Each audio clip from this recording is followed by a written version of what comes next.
পূর্ব লন্ডনের ইস্ট হ্যামে একটি বাড়ির মালিক অস্বাস্থ্যকর পরিবেশে অতিরিক্ত ভাড়াটিয়া রাখার অভিযোগে ৬৩,৯৭৭ পাউন্ড জরিমানা গুনতে বাধ্য হয়েছেন। ইলিয়াস প্যাটেলের মালিকানাধীন এই বাড়িতে ১৩ জন লোক ৫টি ঘরে ঠাসাঠাসি করে বসবাস করছিলেন।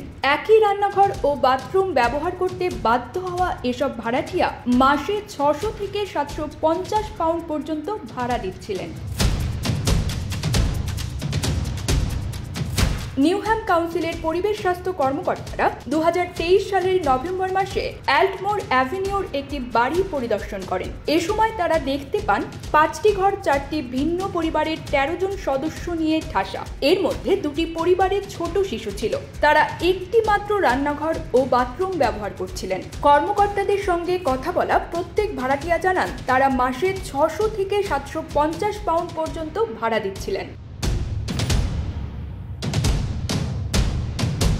বাড়িটি পরিদর্শনের সময় কর্তৃপক্ষ ইঁদুরের মারাত্মক উপদ্রব শনাক্ত করে। পরে থেমস ম্যাজিস্ট্রেট আদালতে প্যাটেলের বিরুদ্ধে শুনানি অনুষ্ঠিত হয়। এতে আদালত তাকে ৬৩,৯৭৭ পাউন্ড জরিমানার পাশাপাশি অতিরিক্ত খরচের আদেশ দেন।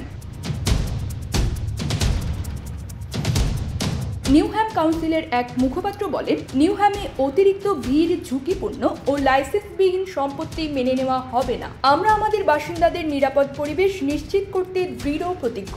কাউন্সিল আরও জানায়, তাদের হাউজিং টিম নিয়মিতভাবে গোপন মাল্টিপল অকুপেশন হাউস খুঁজে বের করে। প্রতিটি ফোর্টনাইটে পুলিশ সহ যৌথভাবে অভিযান চালিয়ে তারা লাইসেন্সিং নিয়ম মেনে না চলা সম্পত্তি চিহ্নিত করে এবং পরিদর্শন করে।